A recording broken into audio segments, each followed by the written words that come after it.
سورۃ الکہف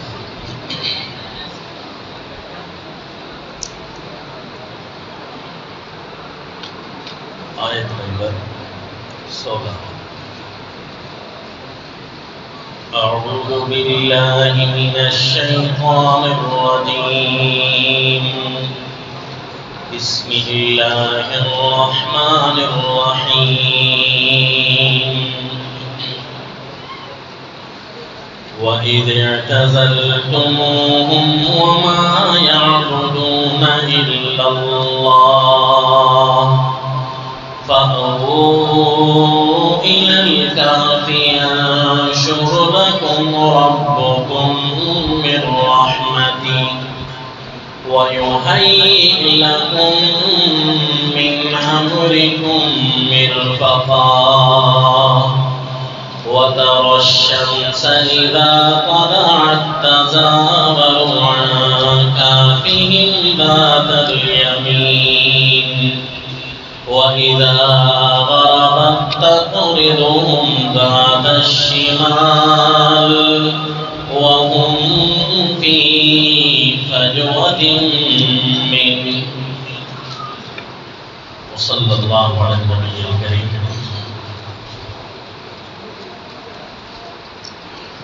سورہ الکہف آیت نمبر 16۔ سلسلہ قصص امام الانبیاء صلی اللہ علیہ وسلم جاری ہے۔ مکی زندگی کے واقعات جس میں رسول اللہ صلی اللہ علیہ وسلم نے تبلیغ اور براہین دلائل پر زور دیا، اللہ کریم کی طرف سے مشرکین پر اتمام حجت، مخالفین کے لیے دلائل کی دنیا میں بھری ہوئی تقریر واعظ وہ جاری تھا۔ انہی واقعات میں سے کہ رسول اللہ صلی اللہ علیہ وسلم نے تبلیغ ارشاد فرمائی، انہی واقعات میں سے ایک واقعہ جس کا تفصیلی ذکر کیا، مشرکین مکہ کے عقیدے پر چونکہ مشتمل تھا، واقعہ اصحاب کہف کا، کیونکہ اصحاب کہف کے بارے میں مشرکین مکہ کا نظریہ یہ تھا کہ یہ اللہ کی برگزیدہ ہستیاں ہیں، نیک لوگ ہیں، ولی اللہ لوگ ہیں۔ تو جو نیک لوگ ہوتے ہیں، نیک لوگ خدائی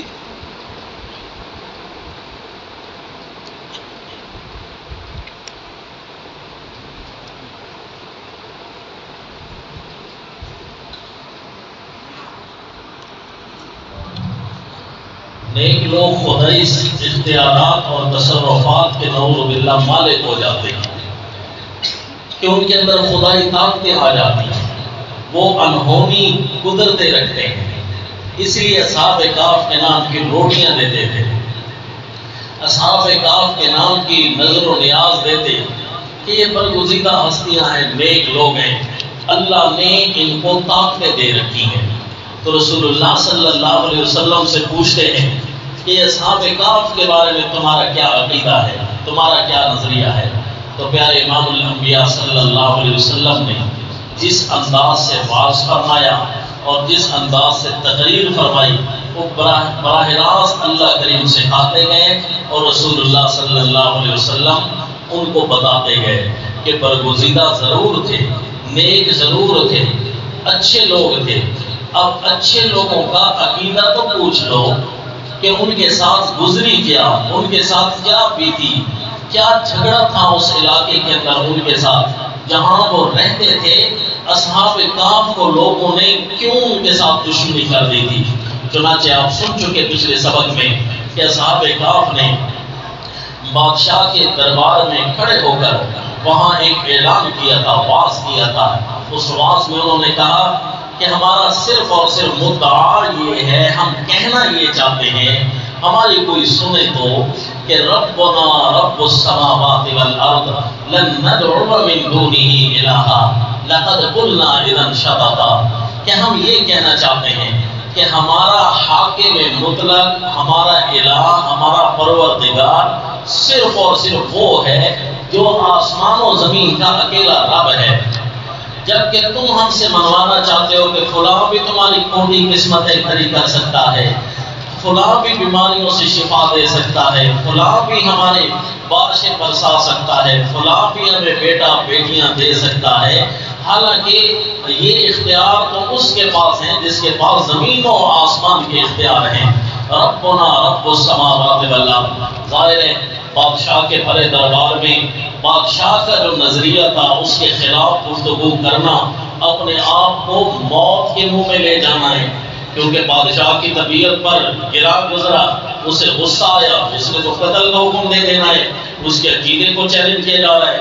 بادشاہ کہنے لگا کہ تم وزیر وزراء اور نیک اور بڑے بڑے لوگوں کی اولاد ہو، اس لیے میں تمہیں کچھ وارننگ دیتا ہوں، یہ تمہارا نظریہ ٹھیک نہیں ہے۔ ربنا رب السماوات والارض، کہ ہمارا پالنہار صرف اور صرف ایک اکیلا اللہ ہے، نعوذ باللہ۔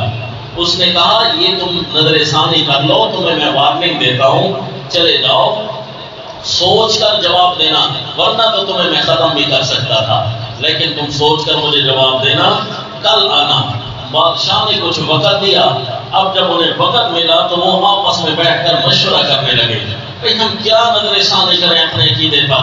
سچے عقیدے ویسے ہی سچے ہوتے ہیں، وہ نظر ثانی کے قابل تو نہیں ہوتے، وہی حقیقی نظر ہوتی ہے، اس کو ہم تبدیل تو کر نہیں سکتے۔ ظاہر ہے اعلان حق ہو چکا ہے، اب دوبارہ بادشاہ کے سامنے جانے کا مطلب یہ ہے کہ اپنے آپ کو نعوذ باللہ ختم کروانا ہے، کیونکہ اب تو کیس چلے گا، بادشاہ نے سننی نہیں ہے، اب تو ہمیں گرفتار کر لیا جائے گا یا مار لیا جائے گا۔ اب ہمارے لیے شرعی حکم کیا ہے؟ تبلیغ تو وہی ہے جو ہو چکی ہے، اب کیا کرتے ہیں؟ چنانچہ انہوں نے مشورہ کیا اور مشورے کے بعد جو طے پایا وہ یہ تھا، چنانچہ ارشاد فرمایا سورہ الکہف آیت نمبر 16، اعوذ باللہ من الشیطان الرجیم، بسم اللہ الرحمن الرحیم، وَإِذِ اعْتَزَلْتُمُوهُمْ وَمَا يَعْبُدُونَ إِلَّا اللَّهَ فَأْوُوا إِلَى الْكَهْفِ يَنشُرْ لَكُمْ رَبُّكُمْ مِنْ رَحْمَتِهِ وَيُهَيِّئْ لَكُمْ مِنْ أَمْرِكُمْ مِرْفَقًا۔ مشورے میں یہ طے پایا کہ جب تم ان سے جدا ہو جانا، وَإِذَا اعْتَزَلْتُمُوهُمْ وَمَا يَعْبُدُونَ، اور ان کی ان ہستیوں سے جن کی وہ اللہ کے علاوہ پوجا کرتے ہیں، اللہ کے علاوہ جن ہستیوں کی وہ عبادت کرتے ہیں، ہم ان کے ساتھ مل تو نہیں سکتے، ہم نے تو جدا ہونا ہے۔ إِلَّا اللَّهَ، ہم تو صرف اور صرف ایک اللہ ہی کی عبادت کرتے ہیں۔ عبادت کا مفہوم آپ کو عرض کیا تھا، کیونکہ یہ سورہ الکہف جب شروع ہو رہی تھی تو عرض کیا تھا کہ رسول اللہ صلی اللہ علیہ وسلم نے فرمایا کہ یہ سورت تمہیں دجال سے بچائے گی، حالانکہ ذکر دجال تو اس سورت میں نہیں ہے۔ کیا مطلب نہیں؟ وہ عبادت کا مفہوم اگر ذہن میں آ جائے تو بندہ دجال سے بچ سکتا ہے۔ عبادت کس کو کہتے ہیں؟ چند مذہبی رسومات کا نام صرف عبادت نہیں ہے کہ نماز پڑھ لینا، زکوٰۃ دے لینا، جی روزہ رکھ لینا، حج کر لینا، یہ ہیں چند مذہبی رسومات، تو صرف ان کا نام عبادت نہیں ہے، یہ بھی عبادت ہیں۔ اصل عبادت کا اہم جو مغز ہے وہ تو ہے پکار، غیر اللہ کی پکار نہیں کرنی، اللہ کی پکار کرنی ہے، یہ بھی عبادت کا ایک حصہ ہے۔ نماز پڑھنا بھی عبادت کا حصہ ہے۔ اسی طرح اللہ کے قانون کے مقابلے میں کسی کا قانون نہیں ماننا، اگر کسی کا قانون مانا تو یہ غیر اللہ کی عبادت بن جائے گی۔ تو کہو رکوع سجدہ جس طرح اللہ کے لیے ہے، نماز روزہ حج زکوٰۃ جس طرح اللہ کے لیے ہے، اسی طرح آئین اور قانون بھی ایک اللہ کا چلے گا، یہ ہے عبادت۔ ورنہ تو رکوع سجدہ اور مذہبی رسومات تو اللہ کے لیے ہو جائے گی اور آئین اور قانون غیر اللہ کا تسلیم ہو جائے گا۔ یعنی اسلام تو یہ کہتا ہے لیکن اسلامک لا کو ہم نے فالو نہیں کرنا، ہم تو جی فلاں لا کو فالو کرتے ہیں۔ ہمارے ملک میں جی عدلیہ کا فلاں قانون جاری ہے، ہمارے محکمے میں فلاں آفیسر کا قانون چلتا ہے، یہاں اللہ کے قانون کی بات نہیں چلتی۔ اگر کسی نے اس بات کو تسلیم کر لیا تو سمجھ لیجئے کہ اللہ کے قانون کے مقابلے میں غیر اللہ کا قانون اس نے مان لیا ہے۔ جس طرح اللہ کے علاوہ کسی اور کا سجدہ کرنا شرک ہے، اسی طرح اللہ کے مقابلے میں کسی اور قانون کو تسلیم کر لینا بھی شرک ہے۔ اللہ نے فرمایا شراب حرام ہے، چاہے کسی بھی ملک کی پارلیمنٹ اس شراب کو حرام نہ کرے قانون، جس طرح ہمارے ملک میں قانون شراب حرام نہ ہو، کیا خیال ہے شراب حرام ہونی چاہیے کہ نہیں ہونی چاہیے؟ کیوں جی ایک اللہ نے فرما دیا شراب حرام ہے، ملک کی پارلیمنٹیرین بے شک جمع نہ ہو اس بات پر کہ شراب حرام ہے یا نہیں ہے، ہم کہیں گے پھر بھی حرام ہے۔ اللہ کے قانون کے مقابلے میں کسی عدلیہ کا نظام، کسی کا قانون ہمیں نہیں چاہیے۔ اللہ تعالیٰ نے حکم کیا زنا حرام ہے، زنا کے قریب تر نہیں جانا، لیکن کسی ملک کے پارلیمنٹیرین ابھی بھی جمع نہ ہو کہ زنا بالرضا کو حلال کر دیا جائے گی، اس کو منع نہیں ہونا چاہیے قانوناً، تو کیا خیال ہے پھر یہ جائز ہونا چاہیے؟ نہ جی، اللہ کے آئین کے مقابلے میں کسی کا آئین ماننا یہ اس کی عبادت بنتی ہے، اور ہم عبادت کس کی کرتے ہیں؟ اللہ کی عبادت کرتے ہیں۔ جس طرح لوگ آپس میں جھگڑے نہ وراثت کے معاملے میں، زمینوں کے معاملے میں، شریعت میں میرا حصہ بنتا ہے جی نہیں جی، فتوے میں شریعت میں تو آپ کا حصہ نہیں بنتا، کہتا ہے چھوڑ پھر میں عدالت سے جا کر لے لوں گا، نعوذ باللہ۔ یعنی شریعت نے میرا حصہ نہیں بنایا، عدالت میرا حصہ بنائے گی۔ اللہ کے قانون کے مقابلے میں غیر اللہ کا قانون مان لیا کہ نہ مان لیا؟ حالانکہ غیر اللہ کے قانون کو چھوڑ دینا چاہیے تھا، وہاں اللہ کا قانون چلتا ہے۔ اللہ کے قانون کو ماننا بھی عبادت ہے، اسی طرح غیر اللہ کے قانون کو مان لینا غیر اللہ کی عبادت ہے۔ اصحاب کہف نے کیا کہا تھا؟ وَإِذِ اعْتَزَلْتُمُوهُمْ وَمَا يَعْبُدُونَ إِلَّا اللَّهُ۔ ہمارے ملک میں اللہ کے علاوہ جس کی بھی عبادت کی جاتی ہے، چاہے پیروں کی، چاہے فقیروں کی، چاہے عدلیہ کی، چاہے پارلیمنٹ کی، چاہے بادشاہوں کے قانون کی عبادت کی جاتی ہے، ہم ساروں سے جدا ہیں۔ ہم ہر قسم کی عبادت کس کی کرتے ہیں؟ ایک اللہ کی کریں گے۔ اسی لیے جب دجال آ کر کہے گا میں تمہارا رب ہوں، میری عبادت کرو، چند شعبے دکھائے گا، چند انہونی طاقتیں دکھائے گا، اس وقت بھی جو ایک اللہ کی عبادت کرنے والے ہوں گے وہ کہیں گے ہم اللہ کے حکم کے مقابلے میں کسی کا بھی حکم نہیں مانتے، جانے کہ وہ جتنے بڑے شعبے نکالے، تو اس وقت دجال کی دجالیت نہیں چل سکے گی۔ ورنہ اگر بندہ تسلیم کر لے مسجد میں آ کر تو اللہ کا ہے، لیکن مسجد سے باہر نکل کر اپنے محکمے کا غلام بن جائے تو سمجھ لینا پھر دجال کا بھی غلام بننے میں دیر نہیں لگے گی۔ پھر تو اپنے محکمے کے سامنے بھی کہنا ہے میں آپ کی اطاعت ضرور کروں گا، لیکن جہاں اللہ کا حکم آئے گا وہاں تمہارا حکم چھوڑ دوں گا۔ اسی طرح ایک واقعہ میں نے آپ کو سنایا بھی تھا کہ ہمارے دوست ہیں چائنا میں، تو وہ کہتے ہیں کہ مجھے یونیورسٹی میں صرف اسی لیے وہ چھٹی مل رہی ہے کہ وہ کہتے ہیں تم نماز پڑھتے ہو، تم نے یہاں ہمارے اس ایریے میں نماز نہیں پڑھ سکتے۔ تو اس نے کہا کہ کوئی ایسا طریقہ کہ میں 5 نمازوں کو جمع کر لوں۔ ہم نے کہا کہ قرآن میں حکم آئے ان الصلاۃ کانت علی المؤمنین کتابا موقوتا، کہ نماز مومنوں پر وقت مقرر پر فرض ہے۔ اگر وقت مقرر نہ ہوتا تو چند نماز اکٹھے بھی بندہ پڑھ سکتا تھا، وقت مقرر ہے تو یہ اللہ کا امر ہے۔ باقی آپ جاب ایسی کرنا بھی جائز نہیں ہے جہاں اللہ کا امر آڑے آ جائے، اللہ کے امر میں رکاوٹ آ جائے، نعوذ باللہ، ایسی کوئی جاب بھی کرنا جائز نہیں ہے۔ تو قدرتی بات ہے مسلمان بندہ تھا، ماہر عالم اور مومن آدمی تھا، اس نے اپنی جاب کو ٹھکرا دیا، اچھی بڑی تنخواہ تھی، بس تھوڑے سے دنوں میں کے بعد ہمیں فون آیا اور بتا رہا تھا کہ میں نے جب ان کو ریزائن کیا اس کے فوراً بعد مجھے دوسری یونیورسٹی سے کال آئی ہے اور اس سے اچھی جاب ہے، اور انہوں نے مجھ سے انٹرویو میں پوچھا پچھلی یونیورسٹی کو کیوں چھوڑا؟ میں نے کہا مسلمان ہوں، نماز پڑھتا ہوں اس لیے۔ انہوں نے کہا پھر ٹھیک ہے، ہمارے یہاں پہ قانون تو یہی ہے، کہا پھر جاب نہیں کروں گا، کہا پھر اگر ہم آپ کو الگ سی جگہ بنا دیں تو اس میں آپ نماز پڑھتے رہے۔ تو میں نے کہا ٹھیک ہے جی۔ انہوں نے مجھے مسجد کی جگہ بھی الاٹ کر دی ہے، مسجد بھی بن چکی ہے، اور آج آپ کو خوشخبری کا فون کر رہے ہیں۔ دیکھو جی، اللہ کا قانون مانا جائے، غیر اللہ کے قانون کو ٹھکرایا جائے تو یہ اللہ کی عبادت بنتی ہے، اور اللہ اپنوں کی مدد ضرور کرتا ہے۔ اور جو اللہ کی عبادت کرتے ہیں اللہ تعالیٰ دن قیامت ان کو آزمائے گا۔ کیسے جی؟ دن قیامت آخری دفعہ آزمایا جا رہا ہے خوشی کے لیے، مسلمانوں کی خوشی کے لیے ان کو آزمایا جا رہا ہے۔ یہاں تو آزمائش ہے نا ثواب کے لیے کہ ان کو ثواب دیا جائے، اگر ناکام ہو جائیں گے تو گناہ ملے گا، وہاں آزمائش کا قانون ہی ختم ہے۔ لیکن اس مقام پر بھی ایک اللہ کی عبادت کرنے والوں کو خوشی کے لیے آزمایا جائے گا، لوگوں کو دکھانے کے لیے۔ کیسے جی؟ بخاری شریف میں آیا میدان محشر ہوگا، اللہ کریم صورت غیر مانوس میں تجلی فرمائیں گے، یعنی غیر مانوس اللہ تعالیٰ کا دیدار ہوگا، دن قیامت ہوگا۔ اس دنیا کے قانون سے جب نکلیں گے تو اللہ تعالیٰ وہاں اپنا قدرت کا قانون نافذ کریں گے، جہاں آنکھوں میں اس چیز کے چھیلنے کی طاقت ہوگی۔ یہاں دنیا کے قانون میں رہتے ہوئے تو ہم سورج کو بھی نہیں دیکھ سکتے، جی ہماری آنکھوں میں طاقت نہیں ہے، لیکن وجوہ یومئذ ناظرہ الی ربہا ناظرہ، اپنے رب کو کئی چہرے دیکھنے والے ہوں گے۔ اللہ ہم سب کو نصیب فرمائے۔ جب پہلی دفعہ پیارے رب کریم اپنی زیارت کروائیں گے، وہاں اللہ کریم صورت غیر مانوس میں تجلی فرمائیں گے، یعنی وہ صورت جو اللہ نے فطرت انسانیت میں نہیں رکھی ہوگی۔ اس کے علاوہ ایک اور صورت میں اللہ تجلی فرمائیں گے اور فرمائیں گے انا ربکم، میں تمہارا رب ہوں۔ تو جو ایک اللہ کو رب تسلیم کرنے والے ہیں وہ کہیں گے ہم آپ کو رب نہیں مانتے، ہم اللہ کو ہی رب مانتے ہیں۔ یہ ان کی آزمائش ہے، اور ان کی آزمائش خوشی کے لیے کی جا رہی ہے۔ اللہ کو بھی کیا کہیں گے؟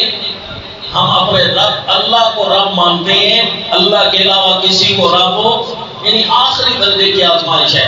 وہاں اللہ تعالیٰ خوشی کا اعلان فرمائیں گے اور اللہ صورت مانوس میں پھر تجلی فرمائیں گے، کہیں گے کہ میں تمہارا رب ہوں۔ تو اس وقت سارے مومن اپنے اللہ کو پہلی دفعہ دیکھیں۔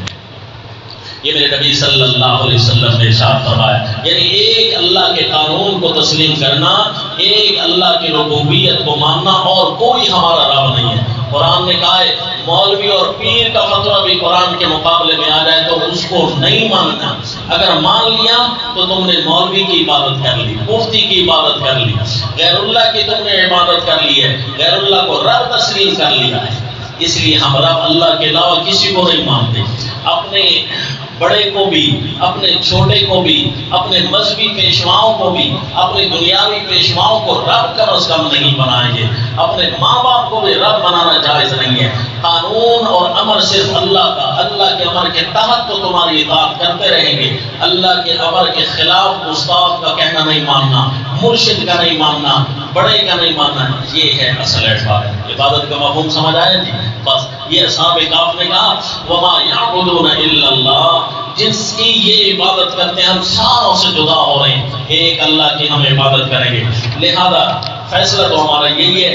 اب بادشاہ نے کہا تھا نظر ثانی کر کے آنا، اور ہم اب کیا کریں گے؟ فرمایا وَإِذْ اعْتَزَلْتُمُوهُمْ وَمَا يَعْبُدُونَ إِلَّا اللَّهَ فَأْوُوا إِلَى الْكَهْفِ يَنشُرْ لَكُمْ رَبُّكُمْ مِنْ رَحْمَتِهِ، جب ان سے جدا ہو جانا تو غار میں چلے جانا، روپوش ہو جانا، کیونکہ اب مقابلہ کرنے کی سکت نہیں ہے، ہم روپوش ہو رہے ہیں، روپوش ہو جانا فلاں غار کے اندر۔ ینشر لکم ربکم من رحمتہ، وہیں پر اللہ تمہارے لیے اپنی خصوصی رحمت کو دیں گے۔ ویہیئ لکم من امرکم مرفقا، اور اللہ وہیں تیار کرے گا تمہارے اس معاملے میں کوئی نہ کوئی نرمی پیدا ہو جائے گی۔ پورا ملک مخالف ہو چکا ہے، پورے ملک کی فورسز ہماری مخالف ہو چکی ہیں، بادشاہ وقت مخالف ہو چکا ہے، کوئی ہمارے ساتھ نرمی والا برتاؤ کرنے والا نہیں ہے۔ غار میں اگر چلے جائیں ایک اللہ کے لیے، وہیں اللہ ہمارے لیے کوئی نرمی کا معاملہ نکالیں گے۔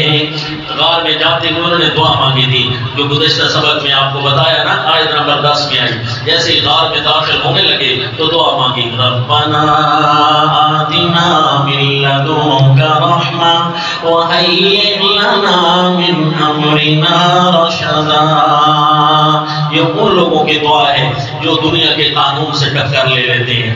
ربنا آتنا من لدنک رحمہ، اے رب ہمارے عطا کر اپنی طرف سے خصوصی رحمت وَحَيِّئْ لَنَا مِنْ أَمْرِنَا رَشَدًا، اللہ ہمارے اس معاملے میں کوئی جوڑ پیدا کر، کوئی درستگی ڈال دے۔ معاملہ ٹوٹ چکا ہے، ہر ایک کی طرف سے خراب ہو چکا ہے معاملہ، اے اللہ اب ہمارا کوئی اپنا نہیں رہا، اب تو ہی توڑ کے اندر جوڑ پیدا کرے گا۔ ایک تیری خاطر ہم نے ہر ایک کو چھوڑا ہے۔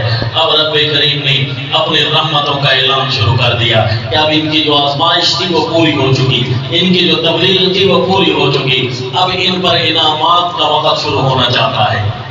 رب کریم نے اب یہ مشرکین مکہ کو ساتھ ساتھ تبلیغ بھی ہو رہی ہے۔ دیکھو ان کا تو اتنا اچھا عقیدہ تھا، تم اگر مشرکین مکہ، اگر تم مکہ کے قریش، اگر تم ان کے ساتھ محبت رکھتے ہو اصحاب کہف کے ساتھ، تو عقیدہ بھی انہی والا اپناؤ۔ کتنا خوبصورت عقیدہ ہے، اللہ کے علاوہ یہ کسی کی ذرا ہر عبادت کو جائز نہیں سمجھتے۔ عقیدہ اپناؤ ان کا، صرف نام کے ساتھ محبت نہیں، عقیدے کے ساتھ محبت ہو۔ اب جی اللہ نے فرمایا وہ برگزیدہ ہستیاں تھے، وہ صاحب کرامات، میں اللہ نے ان کو کرامتیں اور عزتیں عطا کی تھی۔ وہ کیا تھی جی؟ وَتَرَى الشَّمْسَ إِذَا طَلَعَت تَزَاوَرُ عَنْ كَهْفِهِمْ ذَاتَ الْيَمِينِ۔ یہ ولی اللہ کے ولی ہیں، اللہ کے ولی صاحب کرامت ہوتے ہیں۔ کرامت کا معنی عزت، وہ بڑی عزتوں کے مالک ہوتے ہیں، یا بھی ان کی کرامتیں آپ نے گننی ہیں، یہ کرامت ہے۔ وَتَرَى الشَّمْسَ إِذَا طَلَعَت تَزَاوَرُ عَنْ كَهْفِهِمْ ذَاتَ الْيَمِينِ، دیکھنا تو سورج کو اذا طلعت، اس کے طلوع ہونے کے وقت، تزاور عن كهفهم ذات الیمین، ان کی خال کے دائیں طرف سے کٹ کر نکل جاتا۔ طلوع ہوتے وقت اگر آپ سورج کو اور اس کی دھوپ کو دیکھ لیتے نا، منظر ایسا تھا کہ ان کو دھوپ ستاتی نہیں تھی، کاٹ کر ان کو گزر جاتی۔ عجیب بات ہے جی۔ فرمایا وَإِذَا غَرَبَتْ تَقْرِضُهُمْ ذَاتَ الشِّمَالِ، اور جب غروب ہونے لگتا سورج، تَقْرِضُهُمْ ذَاتَ الشِّمَالِ، کاٹ کر گزر جاتا ان کی بائیں جانب، طلوع ہوتے وقت دائیں جانب اور غروب ہوتے وقت بائیں جانب سے کاٹ کر گزر جاتا۔ اب یہ کیسا معاملہ ہے، ہمیں سمجھ نہیں آ رہا کہ سورج تو پوری کائنات پر ابھرتا ہے، سورج کے سامنے تو زمین کی حیثیت ایک ذرے کی بھی نہیں ہے۔ کیا مطلب ہے اس کا کہ دھوپ ان کو نہیں ستاتی تھی، کاٹ کر گزر جاتی تھی۔ فرمایا وَهُمْ فِي فَجْوَةٍ مِّنْ، حالانکہ وہ جو غار کا صحن ہے، صحن کے اندر وہ پڑے ہوئے تھے۔ غار کا ایک منظر تھا، اس کا ایک صحن تھا، اسی کے اندر وہ سوئے ہوئے تھے، لیکن دھوپ انہیں نہیں ستاتی تھی۔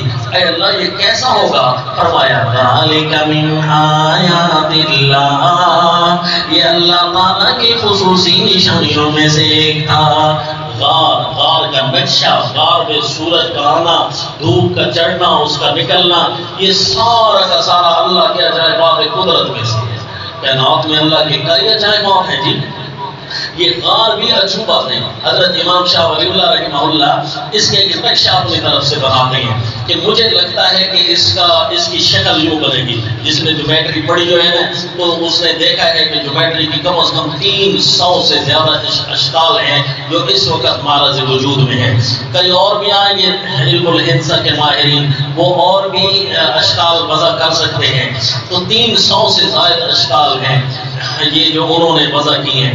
تو ان میں سے ایک شکل ایسی بھی بنتی ہے جو اس غار کی تھی کہ اگر یہ حیثیت ہو تو پھر غار کے اندر دھوپ یوں کراس کر کے گزر سکتی ہے۔ لیکن وہاں پر امام شاہ ولی اللہ رحمہ اللہ کی پیش کردہ اس شکل پر یہ سوال وارد ہوتا ہے کہ بھئی سورج جو ہوتا ہے یہ گرمیوں میں اور سردیوں میں الگ الگ طلوع ہوتا ہے۔ یہ خط استوا سے ایک طرف رہتا ہے 6 مہینے اور دوسری طرف رہتا ہے 6 مہینے۔ تو اگر تو وہ خط استوا کے لوگ تھے تو پھر کیا مطلب ہے کہ وہ ایک ہی وقت سارا سال، حالانکہ انہوں نے 300 سال سما ہے، 300 سال یہی رہنا ہے، پھر 300 سال ایک ہی محور میں سورج چلتا رہا، یہ بھی سوالات۔ تو ان کی طرف سے یہ بھی جواب ہے کہ زمین پر کئی حصص ایسے ہیں جہاں پر سورج کی دھوپ پڑنا ممکن ہی نہیں ہے۔ کئی حصے اس وقت بھی آپ کہیں پہ وہ سمندر کی زمین ہوگی کیونکہ اوپر سمندر کا پانی ہے تو نیچے نہ جی نہ سمندر بھی نہیں، پانی بھی نہیں، محور ایسا بنتا ہے اگر آپ اس زمین کی شکل کو لگائے، اس کے اوپر توجہ کرے تو محور ایسا بنتا ہے، زمین کا ایک ملک ایسا، آج کل وہاں ممالک ہیں، آبادی ہیں باقاعدہ، وہاں پر وہ ایک سال میں ایک دفعہ بھی دھوپ نہیں آتی، اور کئی جگہ ایسی ہیں جہاں 6 مہینے دھوپ آتی ہے اور 6 مہینے سایہ ہی سایہ رہتا ہے، رات ہی رات رہتی ہے۔ تو ہو سکتا ہے جی کوئی ایسا محور ہو، ہمیں آج تک نہیں پتا، کیونکہ ہم 3 زمین 4 حصے پر رہتے ہیں، 3 حصے پانی ہے، یہ ربع مسکون یعنی 4 حصے پر ہے، اور ہم آج تک 4 حصے کو بھی پورا اسٹڈی نہیں کر سکے، نہیں پڑھ سکے۔ سائنسدان آج تک کہتے ہیں کہ اس 4 حصے میں 7 بر اعظموں کو ہم پورا نہیں پڑھ سکے۔ 7 بر اعظم تو درکنار، یہاں پر جو جنگل ہے ایمیزون کا، اس کو بھی ہم صرف 70% پڑھ سکیں، ابھی بھی ہم 70% نہیں پڑھ سکے، 30% پڑھ سکیں، یعنی ابھی تک اس کے اندر رہنے والی چیزوں کے بھی پورا تعارف نہیں ہے۔ تو جب ہم ان ساری چیزوں پر پہنچ نہیں سکتے تو اصحاب کہف اس غار کا نقشہ بھی ہمارے سمجھ میں آنا کوئی ضروری نہیں ہے۔ کوئی بھی ایسی چیز ضرور تھی کہ اصحاب کہف کو جہاں اللہ نے سلایا تھا وہ اللہ تعالیٰ کے عجائبات قدرت میں سے تھا، جی واللہ عالم۔ اللہ تعالیٰ کے کارخانے قدرت میں کئی عجوبے ہیں۔ آج بھی ہم اپنے دورہ حدیث کے سبق میں اپنے ساتھیوں کو سنا رہے تھے کہ ایک چینہ کے علاقے میں ایک بوٹی ہوتی ہے، اس بوٹی کو آج کل تو ہمارے پنساریوں پر بھی ملتی ہے، جن سنگھ اس کا نام ہے، وہ اصل میں جن کے نام سے شروع کی تھی انہوں نے۔ وہ ایسی بوٹی ہے جی کہ وہ اس وقت بھی، پہلے تو صرف کتابوں میں ملتا تھا، علامہ تمیری نے حیات الحیوان میں اس کا تذکرہ لکھا تھا، لیکن آج کل تو جی میڈیا عام ہے، ہر کسی کے جیب میں ہے تو سرچ کر لیتا ہے، باقاعدہ وہ پوری فصل دکھاتے ہیں۔ ایک ایسا بوٹا ہے گملے کے اندر لگا ہوا ہے، اس اگر بوٹے کو آپ اٹھاتے ہیں نا تو وہ چیختا ہے جس طرح وہ بچہ چیختا ہو، اور یہ واقعی اس کی پوری فصلیں عجیب چیز ہے۔ اللہ تعالیٰ کے کارخانے قدرت میں کئی عجوبے پڑے ہوئے ہیں۔ ذالک من آیات اللہ، خود اصحاب کہف ایک بہت بڑا نمونہ ہے قدرت کا، ان کا رہنا بھی قدرت کا نمونہ ہے، ان کا سونا بھی قدرت کا نمونہ ہے۔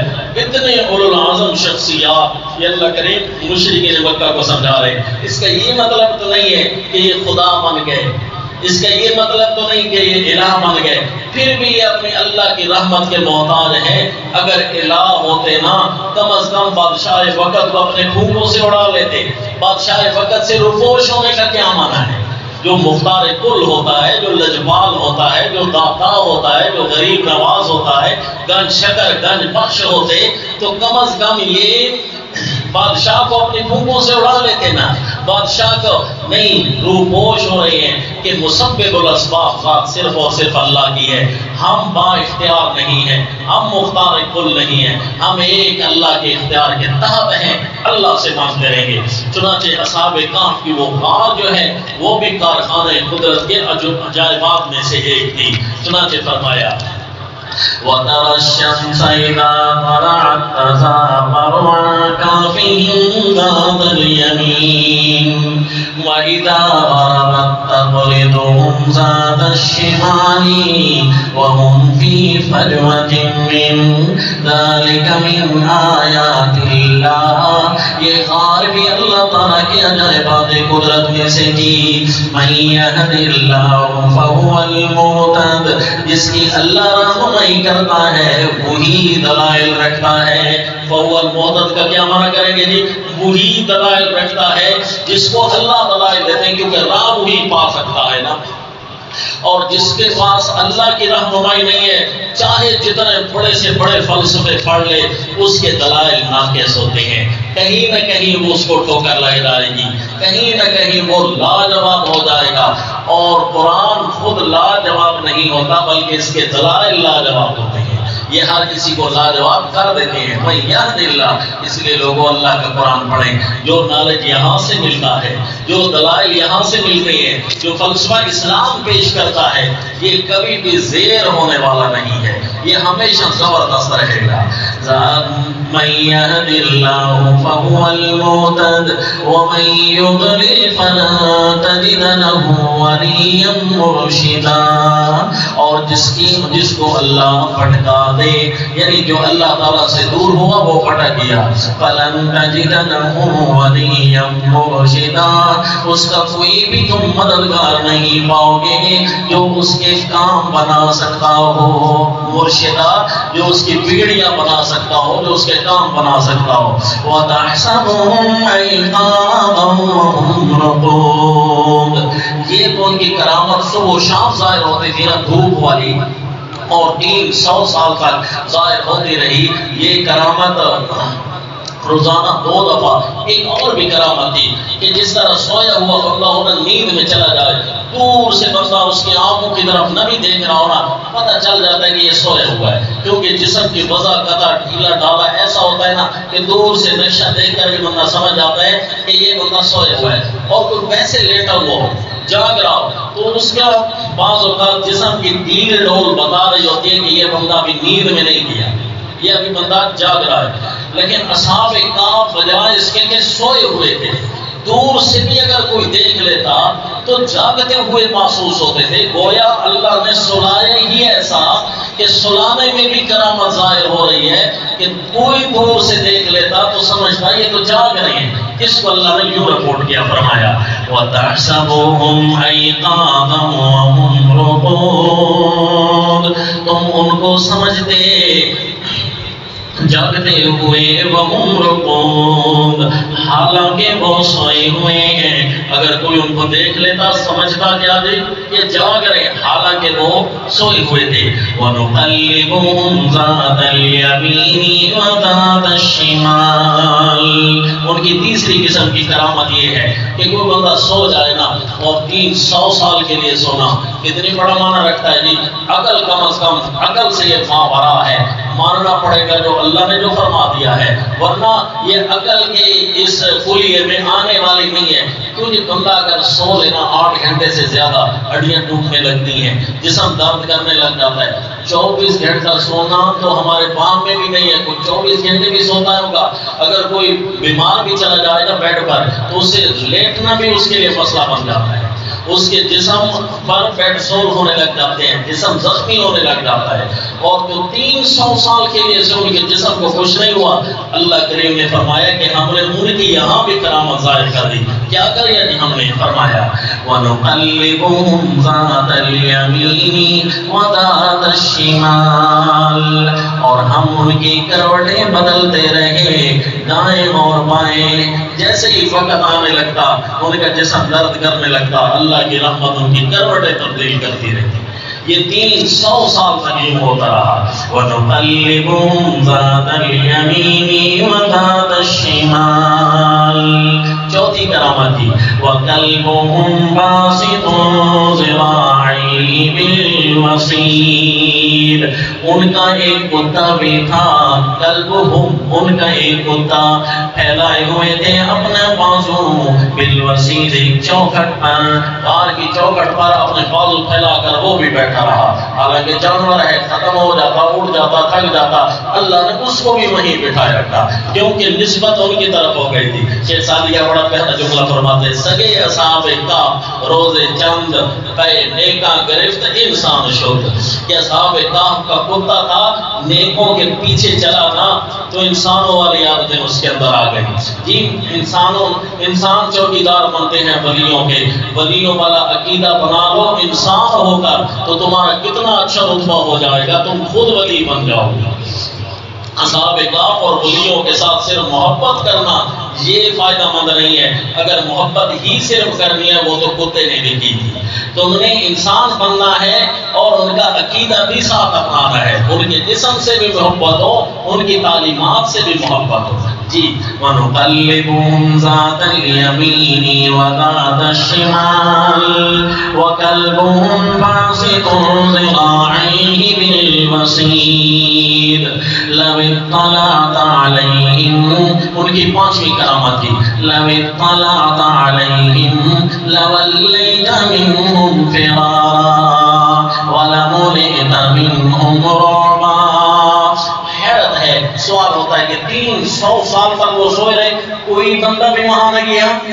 عجیب حالت ہے، تو کسی وجہ سے کوئی بندہ تو وہاں بھٹک سکتا تھا، پتہ تو چل جاتا۔ بادشاہ وقت سے روپوش رہے 3 صدیاں تک جی، بادشاہ ان کو ڈھونڈتا رہا، کوئی ایک بندہ بھی نہیں وہاں پہنچا۔ یہ کیسی بات ہے؟ کم از کم ذہن نہیں تسلیم کرتا۔ تو رب کریم نے فرمائی یہاں بھی ایک کرامت تھی، کیا دی؟ کہ میں اللہ نے غار کے اس منظر پر روک داری کر دیا تھا، کوئی بھی وہاں جاتا تو چیخ کر باہر نکلتا۔ آج غیر مسلم بھی مانتے ہیں کہ زمین پر کئی ایسی جگہ ہیں انسان نہیں جاتا، انہوں نے آرٹیفیشل ایسی جگہ بھی بنائی ہے، اپنی طرف سے بھی کوئی جگہ بنائی ہے، ان کے نام انہوں نے رکھے ہیں کہ غرفات مرعبہ، کہ ایسے کمرے جن کے اندر روح طاری ہو جاتا ہے، ایسی ڈیزائن کی وہ شکلیں بناتے ہیں۔ بعض اوقات ایسے کمرے بناتے ہیں جہاں بندہ داخل ہوتا ہے فوراً آواز کی سکت ختم ہو جاتی ہے، بول ہی نہیں سکتا بندہ۔ تو وہ کہتے ہیں ایسی جگہ ہم بھی بنا سکتے ہیں آرٹیفیشل، کہ جہاں بندہ جائے نا روح طاری ہو جاتا ہے۔ تو جو اللہ ان ایسے بندوں کا، انجینئروں کا اور سائنسدانوں کا خالق ہے، وہ ایسی جگہ کیا نہیں بنا سکتا کہ جہاں روب طاری ہو جاتا ہے۔ اصحاب کہف کی غار ایسی جگہ پر تھی، وہاں کوئی بھی اطلاع پانے کی کوشش کرتا لَوَلَّيْتَ مِنْهُمْ فِرَارًا، بھاگ کر فرار ہو جاتا، وَلَمُلِئْتَ مِنْهُمْ رُعْبًا، اس کا روب طاری ہو جاتا۔ ایسی حیرت انگیز وہاں کوئی اللہ تعالیٰ نے کوئی آب و ہوا بنائی ہوئی تھی، کوئی نقشہ ایسا بنایا ہوا تھا واللہ عالم کی کہ وہ کیسا ہوگا کہ بندے پر روب طاری ہو جاتا ہے۔ ویسے تو لوگ اس کو نہ مانتے، لیکن آج کل غیر مسلم بھی اس قانون اور فارمولے کو مان چکے ہیں۔ لَوِ اطَّلَعْتَ عَلَيْهِمْ لَوَلَّيْتَ مِنْهُمْ فِرَارًا وَلَمُلِئْتَ مِنْهُمْ رُعْبًا۔ کیسے صاحب کرامت بزرگ تھے، 5 کرامتیں تھیں ان کی، تھی نا، ولی تھے، صاحب کرامت تھے، لیکن صاحب کرامت کا یہ معنی نہیں ہوتا کہ وہ اپنے صاحب اختیار بن چکے تھے۔ ولی کو اپنی کرامت پر بھی اختیار نہیں ہوتا۔ جی اصحاب کہف کو وہ پتا تھا کہ ہم یہ کام کر رہے ہیں، باہر سوئے ہوئے اور پتہ نہیں اتنی صدیاں چل چکی ہیں، اندر کی گھڑی وہیں رہ گئی، باہر پورا ٹائم چل رہا ہے اور یہ ٹائم سے باہر یہ جگہ اللہ نے نکال دی ہے۔ کیسے دی؟ کہ یہاں پر سونے والے کے ناخن بھی نہیں بڑھے، یہاں پر بیٹھنے والے اور سونے والے کے بال بھی ذرا سے نہیں اپنی جگہ سے ہلے۔ اس لیے تو صاحب کہف بیدار ہوتے ہیں، یار کتنا سوئے، تو ایک دوسرے کو کہنے لگے لگتا ہے دن میں گزرا ہے یا کوئی آدھا دن گزرا ہے، بس اتنا ہی لگتا ہے۔ یعنی ایک دوسرے کی کم از کم شکلیں دیکھ کر تو پتہ چل جاتا تھا۔ تو کسی نے کہا کہ بعض ضعیف روایتوں میں آ گیا کہ اصل میں غار میں بندہ اس لیے داخل نہیں ہوتا تھا، مرعوب ہو کر باہر آ جاتا تھا کہ 300 سال گزر چکے تھے، انہوں نے ناخن بھی نہیں کاٹے تھے، وہ بھی بڑے ہو چکے تھے، انہوں نے اپنے بال بھی نہیں تراشے تھے، تو 3 صدیاں گزر گئی ہیں جی، تو اس لیے ان کی شکل ہی ایسی بنی ہوئی تھی کہ جیسے ہی کوئی نعوذ باللہ من ذالک اگر ایسی بات ہوتی تو جیسے بیدار ہوئے تو وہ ایک دوسرے کو دیکھ کر ہی حیران ہو جاتے ہیں۔ تو انہوں نے ایک دوسرے کو دیکھ کر کہا کہ لگتا ہی نہیں ہے کہ یہاں کوئی ٹائم گزرا ہے، ہم سوئے تو سورج یہاں کھڑا تھا، کیونکہ دماغ کی سوئی وہیں سے اللہ نے چلائی، ہم سوئے تو سورج یہاں کھڑا تھا، تو اب لگتا ہے سورج یہاں کھڑا ہے، کوئی آدھا دن گزرا ہے، لیکن تھکاوٹ دیکھتے ہیں تو بالکل ہی ختم ہے، لگتا ہے ہم کو پورا دن ہی سوئے نہیں ہیں، ہمیں نہیں لگتا۔ یعنی اللہ نے وہاں ٹائم کو داخل ہی نہیں ہونے دیا۔ اللہ قادر ہے جی، اللہ ٹائم کو بھی بناتا ہے، اللہ وقت کا بھی خالق ہے، تو اللہ قادر ہے، کر سکتا ہے۔ اسی زمین پر باہر ٹائم چل رہا ہے اور اندر ٹائم چل نہیں رہی، باہر کے حساب سے 3 صدیاں گزر گئیں اور وہاں کیا کہہ رہے ہیں جی؟ اچھا کیا خیال ہے صاحب آپ جھوٹ بول رہے ہیں کہ سچ کہہ رہے ہیں؟ اللہ کے ولی کو جھوٹ تو نہیں بولتے جی، سچ کہہ رہے ہیں، لیکن جواب ٹھیک ہے کیا ان کا کہ دین کا ایک حصہ یا آدھا حصہ گزرا ہے؟ نہ جی، 3 صدیاں گزر گئیں، تو کیا خیال ہے؟ ہم کہیں گے اصحاب کہف غلط نہیں کہہ رہے، لیکن ان کو پتہ نہیں تھا، ان کو پتہ نہیں۔ صاحب کرامات بزرگ ہونے کے باوجود بھی ان کو اس بات پر اعلان کر رہے ہیں کہ عالم الغیب ذات اللہ کی ہے۔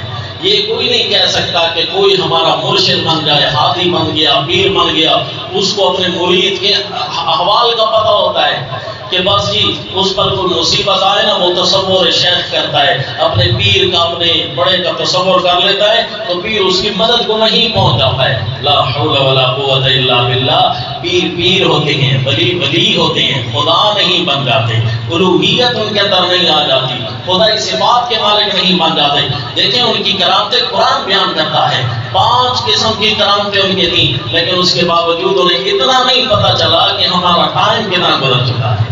اتنے عالم الغیب تو وہ بھی نہیں. تو اصحاب کہف کو جب یہ واقعہ سنایا جا رہا ہوگا تو کیا ہی انداز ہوگا میرے نبی صلی اللہ علیہ وسلم کی تبلیغ کا.